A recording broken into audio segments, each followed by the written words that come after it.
netizen. Ini luar biasa, hari ini udah beberapa nih, tinggal berapa hari lagi lah. Kalau udah habis lebaran biasanya haji. Nah, ini udah deket-deket.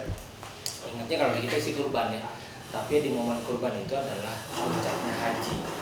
Nah, tentu ini sebuah momen bagi yang berangkat, tentu panggilan Allah yang memang disyukuri banyak pihak. Nah, bagaimana sebetulnya ini lumayan nih, riuh-riuhnya haji. Ada yang terbaru adalah haji tidak akan sah ketika tidak menggunakan visa haji, karena itu memang fatwa dari Kerajaan Arab Saudi yang disampaikan oleh Menteri Agama.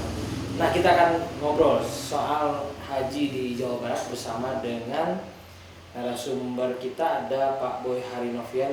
Beliau adalah Kabid Haji Kemenag Jabar. Pak Boy, apa kabar? Alhamdulillah, Pak. Sehat ya? Sehat. Ngobrol santai nih. Siap. Netizen kita Siap. nonton soal haji. Tentu ini unik juga, biasanya Ya. di podcast ini macam-macam. Oh ya, ada yang hobi lah, ada yang politik lah. Ini soal haji unik juga. Kita baru kali ini bahas soal haji. Siap. Pak Boy, kalau ngomong soal haji di Indonesia, pertanyaan yang tadi dulu deh, yang netizen lagi rame nih, tidak akan sah atau bahasa Arabnya mungkin tidak akan mabrur ketika memang tidak menggunakan visa haji. Ya. Bisa dijelasin nggak sih? Jadi gini, kalau dibilang tidak akan mabrur berarti hajinya dilaksanakan. Berarti karena mabrur tidak mabrur itu setelah melaksanakan. Tapi kalau yang difatwakan itu tidak sah hajinya, memang tidak ya, tidak melakukan ini. Karena gini, di Arab Saudi itu ada beberapa visa yang berkembang selama kalau seandainya lagi musim haji. Ada visa mujamalah, namanya visa mujamalah yang ada terdiri dari macam-macam. Ada visa umrah, kemudian visa ziarah, dan visa haji. Memang benar visa haji. Nah, yang tidak sah itu adalah visa ziarah, karena ini banyak diperjualbelikan oleh oknum Arab Saudi kepada travel di Indonesia. Dijual belikan dan diberikan kepada travel untuk diberikan kepada jamaah, dibilang bisa berangkat haji tanpa mengantri, pakai visa turis atau ziarah, nanti bisa masuk untuk melaksanakan ibadah haji. Sedangkan visa turis itu tidak dan bukan visa haji gitu. Hanya untuk mengunjungi Arab Saudi sebagai wisatawan. Ya. Dan prosesnya juga itu kalau di ini itu biasanya dijualnya kan dia tidak pakai kuota resmi ya, jadi namanya itu hajinya haji furoda. Makanya kita dari Kementerian Agama itu tidak menyarankan untuk jamaah menggunakan visa furoda karena memang resikonya terlalu besar. Jadi ada beberapa memang bahkan yang furoda itu banyak sih yang jual ke Indonesia, juga tahu sih. Bahkan yang berangkatnya dari Malaysia, kasus itu ya, kemudian tidak berangkat itu. Dan itu di luar tanggung jawab Kemenag ya? Kita mengakui itu ada, tapi karena gini, kalau kita tidak akui itu, nanti ketika sampai terjadi apa-apa itu pasti akan kembali, walau bagaimanapun itu tetap kita akui sebagai warga negara Indonesia ya kan. Kalau sebenarnya ada yang nekat berangkat, tetap aja kalau ada apa-apa Kemenag betul yang diinginkan. Ada yang meninggal itu kalau misalkan tidak terdaftar sebagai kuota resmi, kalau meninggal itu tidak ada yang ngurus. Iya, karena travel itu biasanya lepas tangan kalau sudah sampai sana. Itu sangat resiko dan sangat riskan ya, kalau sampai jamaah memutuskan itu. Kecuali memang sudah tahu travelnya ini yang benar-benar terpercaya. Ya. Jadi harus betul bagaimana ikut prosesnya, ngantri, antriannya, terus kemudian Kemenag yang mau mendaftar secara jelas ya, resmi lah ya, jangan yang aneh-aneh begitu, supaya memang tadi itu kalau ada apa-apa itu tidak susah juga begitu. Nah, kalau nih kasusnya mau berangkat haji terus tiba-tiba meninggal, bisa diganti nggak sih? Untuk itu namanya pelimpahan. Bisa dilakukan pelimpahan kepada ahli warisnya. Itu ahli waris. Orang lain bisa nggak sih? Nggak bisa. Harus ahli waris yang memang mempunyai hubungan nasab. Ya, seperti anak dari orang tua ke anak, orang tua ke orang tua lagi, misalnya dari ayah ke anaknya, atau dari ayah orang tuanya, atau ke adik kakak. Pokoknya sederhananya nasab langsung. Ya, nasab langsung. Tapi misalkan ke menantu itu tidak bisa. Ya, atau ke keponakan itu tidak bisa. ke cucu tidak bisa, tapi nasab langsung yang berhubungan dengan si ahli waris ya, bukan pemberi pelimpahan itu yang bisa dilakukan. Waktunya berapa lama dari keberangkatan? Itu kalau misalkan dia posisinya sekarang sudah masuk siap keberangkatan, kemudian meninggal, ya maksudnya ini seandainya ya terjadi seperti itu sekitar seminggu sebelum puncak haji itu insya Allah masih bisa sih. Karena kan asal visanya sudah jadi posisinya, atau misalkan ada kebijakan dari kedutaan Arab Saudi, misalkan mereka menutup tidak bisa lagi mengajukan visa tanggal berapa, nah itu kita udah stop di situ. Oh, jadi sudah ada pengumuman. Ya, misalkan kalau untuk sekarang ini pengajuan visa baru itu sampai tanggal 7 Mei visa baru. Tapi kalau batal ganti visa itu insya Allah masih bisa sampai karena kan kita mulai pemberangkatan itu tanggal 11 Mei, terus puncak haji itu di Juni ya, Juni pertengahan Juni 22 Juni itu mungkin seminggu atau 2 minggu sebelum itu masih bisa. Cuman resikonya adalah ketika itu dilempahkan dia harus menghitung juga sisa kloter yang akan berangkat ke sana. Kalau memang dilempahkan tapi tidak. Nah itu gimana caranya biar tahu soal itu? Ke KPIHK atau kemana? Bisa ke Kemenak kita. Langsung? Iya langsung. Konsultasi, tanya bagaimana ini saya mau pelimpahan. Nanti kita akan bisa tidak sepertinya waktu tidak akan mencukupi Pak, mungkin ditunda saja tahun depan. Kalau misalkan kira-kira mencukupi tapi nanti berangkatnya akan di kloter terakhir, tidak bergabung dengan yang lain, ini bagaimana? Kita kasih pertimbangan. Kalau 2022 atau 2021 saya masih ingat ada skala prioritas usia. Sekarang masih berapa? Masih. Itu kan terakhir kita berangkat 2019 ya. 2020, 2021 itu ada Covid yang tidak ada pemberangkatan. 2022 itu hanya separuh yang berangkat. 2023 itu normal. Dan ada namanya prioritas lansia. Prioritas lansia itu jadi usia berapa ke berapa? Kalau untuk Jawa Barat ini di atas 81 tahun itu dianggap lansia. Jadi itu akan diprioritaskan untuk berangkat? Prioritaskan kapanpun dia mendaftar itu akan prioritas sampai berangkat. Oh jadi istilahnya kalau hari ini mau daftar tahun depan bisa jadi berangkat? Bisa jadi kalau memang usianya seperti itu. Oke. Karena ada prioritas lansia. Informasi penting sama memang saya pikir sih harus sehat ya. Ya, karena sekarang gini untuk tahun ini itu ada yang namanya istiqtoah kesehatan. Kalau tahun lalu 2023 jamaah itu bisa melunasi dulu, baru kemudian istiqtoah. Cek kesehatan. Ya, lolos kesehatannya atau enggak. Kalau sekarang? Kalau sekarang enggak, harus lolos dulu kesehatan, dinyatakan sehat dan layak berangkat baru bisa melunasi. Kenapa kita seperti itu? Ini evaluasi tahun lalu. Ketika jamaah sudah melunasi, itu artinya mereka berpikir mereka harus berangkat. Karena sudah lunas kan? Iya. Mau kesehatannya enggak lolos atau apa mereka nggak mau tahu. Nah dasar-dasar ini sebagai pengetahuan bagi masyarakat awam yang supaya tahu landasan apa inilah dasar-dasar sehat tuh harus apa aja. Nah itu nanti ditentukan oleh dari Kementerian Kesehatan. Mereka punya standar sendiri. Misalnya ada beberapa penyakit yang memang tidak memungkinkan untuk berangkat. Misalnya itu cuci darah ya, gagal ginjal stadium 4 itu susah karena gini ya, karena kita itu kesulitan untuk mendapatkan transfusi darah di Arab Saudi gitu, karena kan mereka punya kebijakan pemerintah sendiri berkaitan dengan transfusi darah. Oke, walaupun beliau sudah lansia menjadi prioritas, tapi kalau memang tadi transfusi darah atau cuci darah tidak mungkin. Terus penyakit menular, misalkan seperti TBC akut, itu dipastikan tidak bisa berangkat. Kenapa? Karena dikhawatirkan itu bisa menularkan kepada yang lain. Terus juga untuk stroke yang memang sudah tidak hanya bisa berbaring, itu kan tidak memungkinkan juga ya, karena ibadah fisik kan kalau haji itu. Jadi artinya memang ada standar kesehatan yang memang bisa diketahui nanti yang standarnya ditetapkan oleh Kemenkes. Ini perlu tahu juga supaya memang masyarakat kita teredukasi lah. Terus kemudian dari Jawa Barat sendiri akan ada berapa yang berangkat?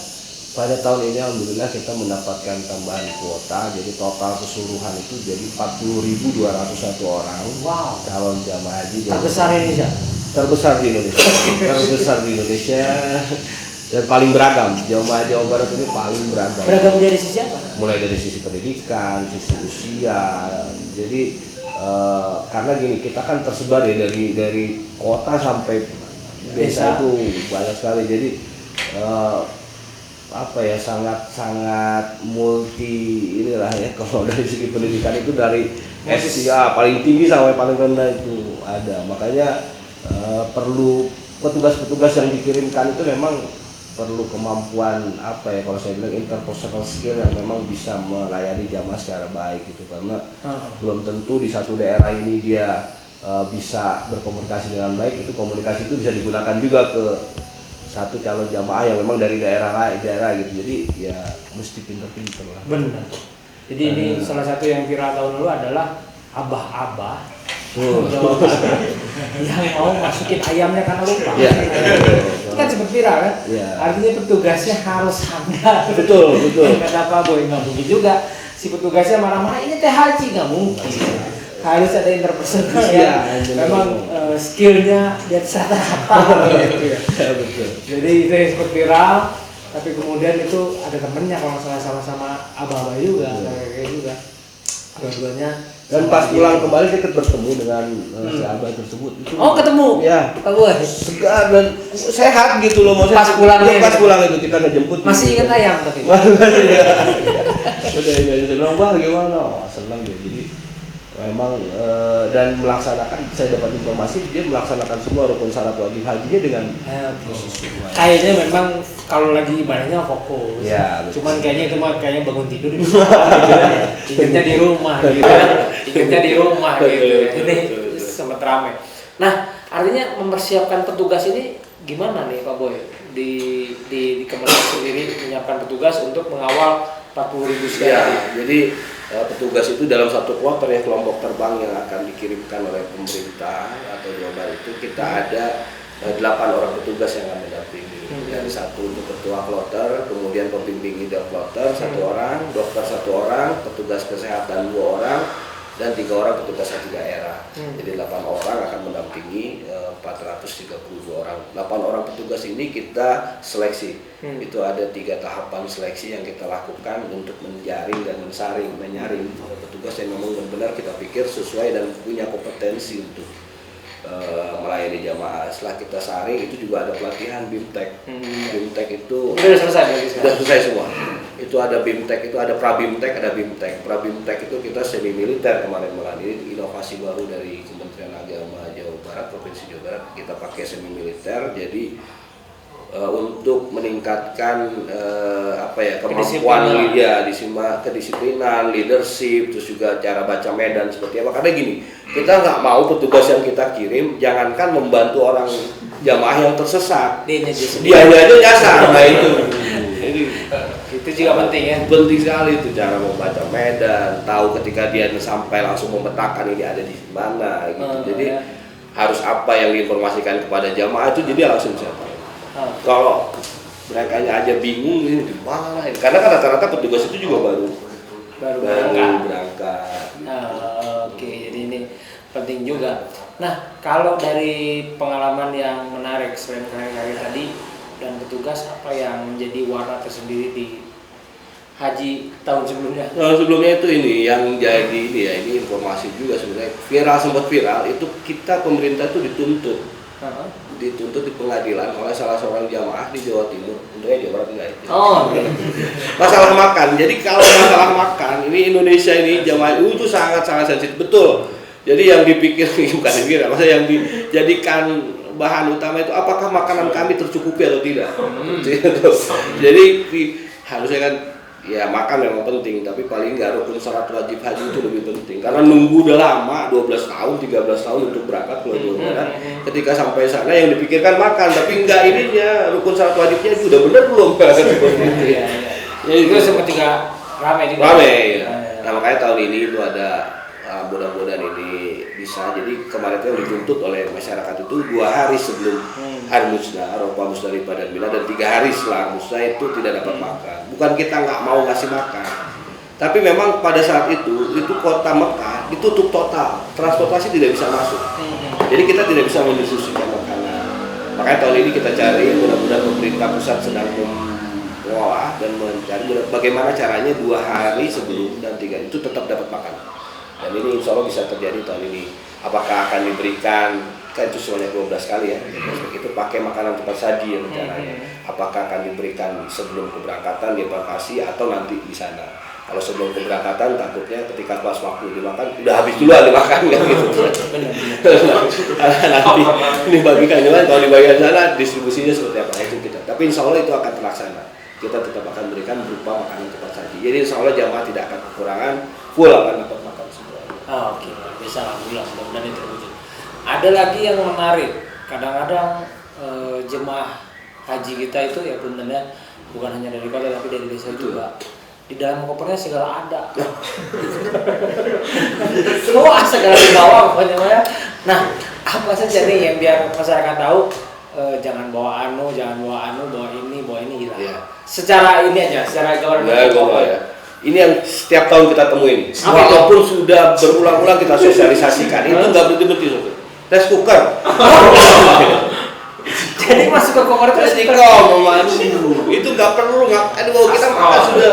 Oke. Sudah, dan kalaupun mau memerlukan magicom atau di sana bisa beli murah gitu. Nggak perlu dibawa ke situ lagi. Itu banyak kalau tiap tahun ada. Ya, hampir 1 gudang ada gitu itu. Bener di Bekasi itu.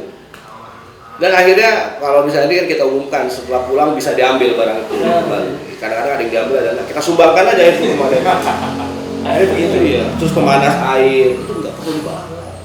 Karena nanti di sana juga dapat ada ya kita begini akomodasi jamaah di Arab Saudi. Untung nggak bawa kulkas.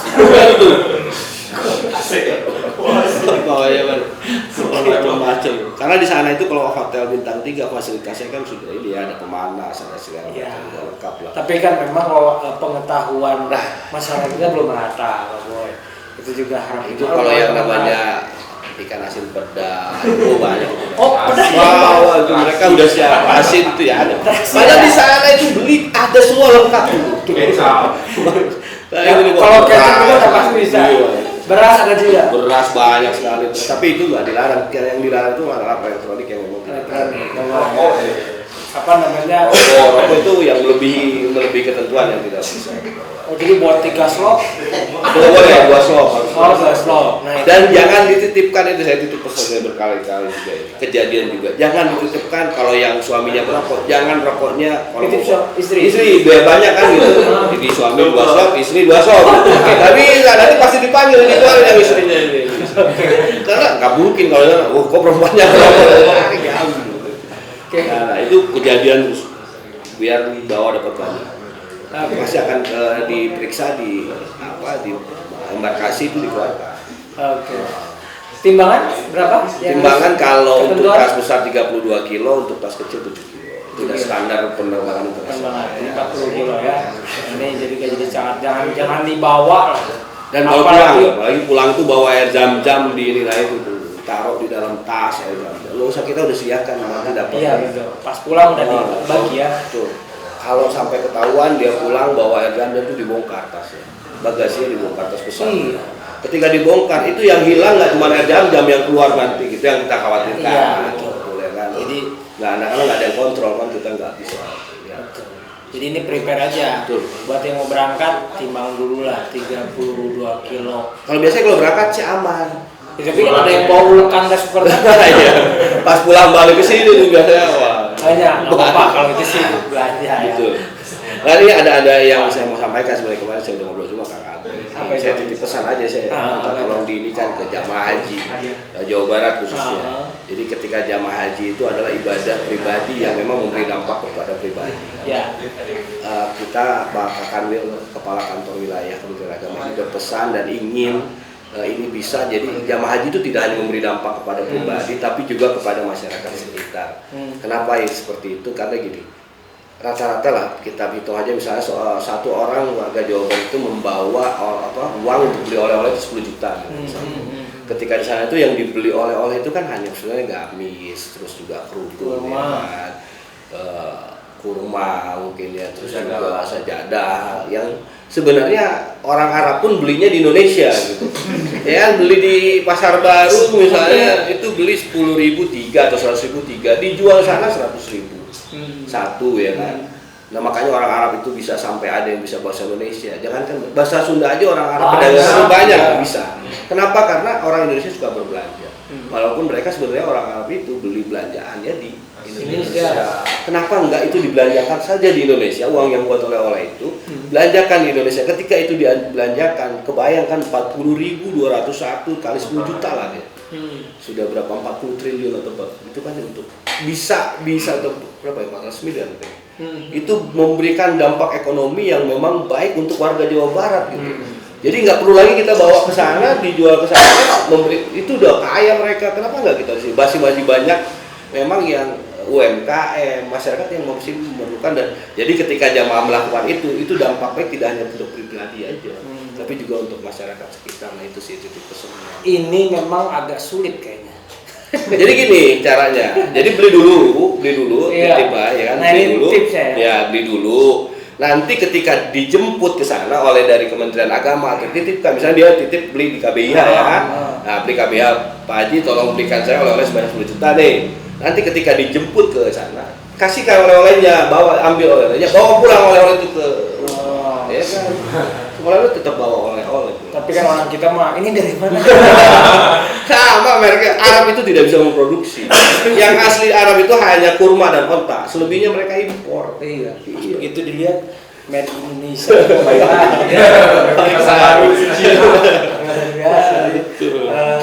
Unik-unik lah, unik memang dari jamaah kita begitu ya. Nah kalau yang soal kesehatan tadi, apa yang bisa dikasih sama Pak Boy tipsnya supaya memang kan ibadah haji itu bukan hanya spiritual, tapi fisik juga ya. Apa yang harus disiapkan oleh jamaah kita? Gini, nah ini terjadi juga dong, tiap tahun terjadi. Jadi haji itu sebenarnya puncaknya hanya 5 hari. Betul. Di Arafah, di Musdalifah, dan di Mina. Jamaah haji Indonesia itu menunggu arusnya dan menunggu kepulangan. Setelah arusnya menunggu kepulangan. Jadi kebanyakan jamaah haji itu ketika menunggu waktu arusnya itu banyak melakukan ibadah sunnah yang berulang-ulang. Ya kan, misalkan dia umroh sunnah terus-terusan tanpa, padahal ini belum di puncak hajinya. Ya kan, terus misalkan memaksakan diri bolak-balik ke Masjidil Haram, memang kesempatan lah seperti itu. Tapi memang ada beberapa hari atau beberapa itu harus istirahat. Jangan memaksakan untuk menjaga kondisi menghadapi 5 hari ini puncak haji, karena kita melaksanakan ibadah sunnah berulang kali, umroh sunnah 1 hari sekali sampai menunggu. Itu kan fisik juga ya dipakai. Iya. Ketika pas arusnanya, puncak hajinya kesehatan menurun, sakit, itu kan sayang. Iya kan. Jadi tolong kepada jamaah jaga kondisi, persiapkan untuk puncak haji.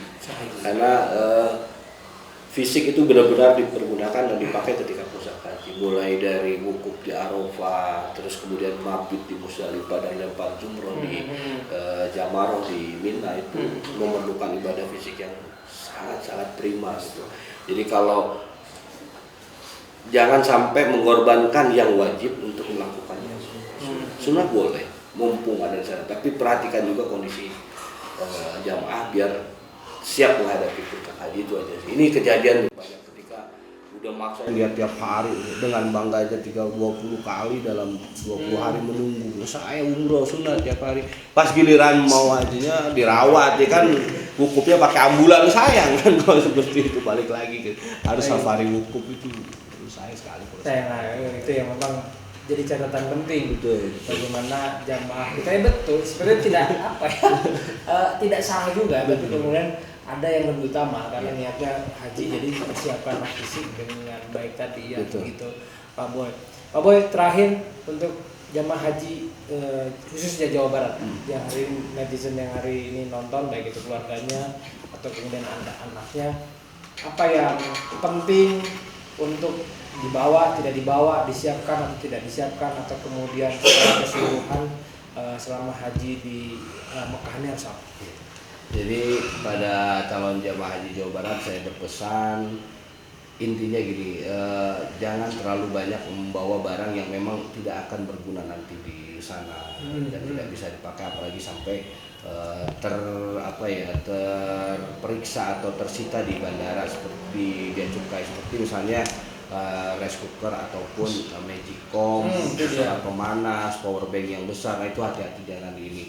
terus bawa keperluan seperlunya, tidak perlu berlebihan karena semua ada di sana. Untuk makan juga kita full sudah, tidak ada lagi yang tidak dapat makan dengan bumbu yang memang sudah disesuaikan dengan lidah orang Indonesia. Karena gini, pihak catering di sana itu tidak akan mendapatkan proyek cateringnya kalau tidak mengambil bumbu dari Indonesia. Jadi sudah dipastikan bahwa bumbunya akan sesuai selera orang Indonesia. Jaga kesehatan. Jadi makan itu tidak berdasarkan selera, tapi makan untuk sehat. Jadi kadang-kadang jamaah itu tidak makan karena tidak selera, tapi paksakan saja karena memang ibadah haji ini 80% adalah ibadah fisik. Itu yang harus dipersiapkan oleh para jamaah haji, dan saya juga doakan mudah-mudahan para calon jamaah haji bisa berangkat dengan selamat, pulang kembali ke tanah air dan menjadi haji yang mabrur dan mabrur. Amin. Terima kasih Pak Boy. Siap. Mudah-mudahan ini bermanfaat untuk netizen kita. Wah, ini ada kabar bagus nih yang memang buat orang tuanya atau kemudian buat yang hari ini calon jemaah haji mau berangkat juga bermanfaat informasinya. Dan yang terpenting nanti jadi clickbait kita adalah hati-hati jangan bawa rice cooker kalau mau berangkat haji. Betul. Karena ternyata viral biar tahu. Ada banyak, kalau mau nanti saya bagi. Jangan bawa rice cooker, nggak penting kan kata Pak Boy. Terima kasih. Assalamualaikum warahmatullahi wabarakatuh.